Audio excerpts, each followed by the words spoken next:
A young man stands in an artist's studio in 1890 looking at his own portrait, and makes a wish he doesn't fully understand. The wish is granted immediately, with no warning about what it will cost. For years afterward, nothing bad happens to him at all. Every cruelty he commits, every small betrayal of who he actually is, shows up somewhere else, locked away, out of sight. He stays flawless, admired, untouched. Somewhere right now, you're doing a quieter version of the same thing. Not a magic portrait, a profile, a reputation, a calm exterior that's consistent and exactly what people expect. Underneath it, something else has been happening. A gap has been quietly opening between who you appear to be and who you actually are. This isn't about lying, exactly.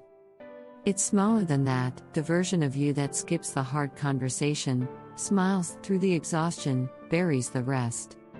You tell yourself it's temporary. You'll close the gap later. But gaps like that don't stay the same size. They don't sit still waiting for you to deal with them. Oscar Wilde understood this better than almost anyone who ever wrote about it, and he wrote about almost nothing else. Here's what most people get wrong about this story. They read it as a warning about vanity, about staying young, about beauty and pleasure without consequence. That's the surface reading, and it's not wrong, but it misses the actual mechanism Wilde built. It's about what happens when the parts of you that get ugly under pressure have somewhere else to go instead of showing on your face. That's the part that should unsettle you because you have a canvas too. Maybe it's the version of you that snaps at someone you love, or lets a friendship die from neglect. Every one of us keeps something in a locked room.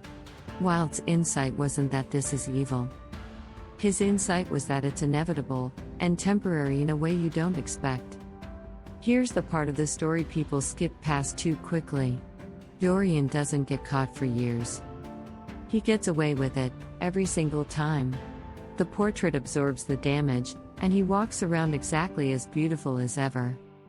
If you only read the first half of the book, it looks like the system actually works, like you can hide the cost forever.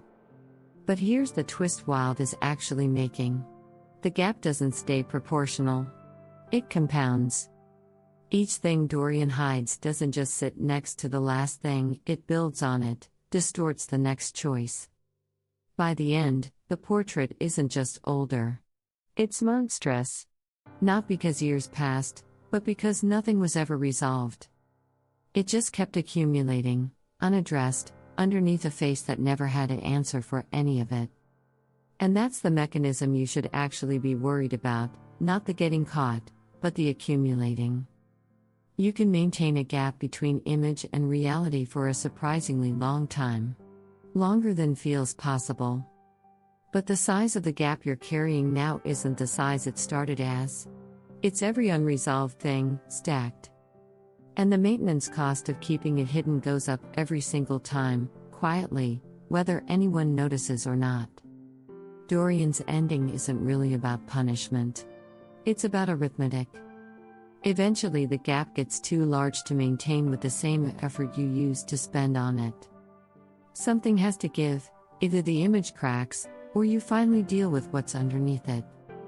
Wilde made that moment visible, on canvas, because most of us never get a picture to check.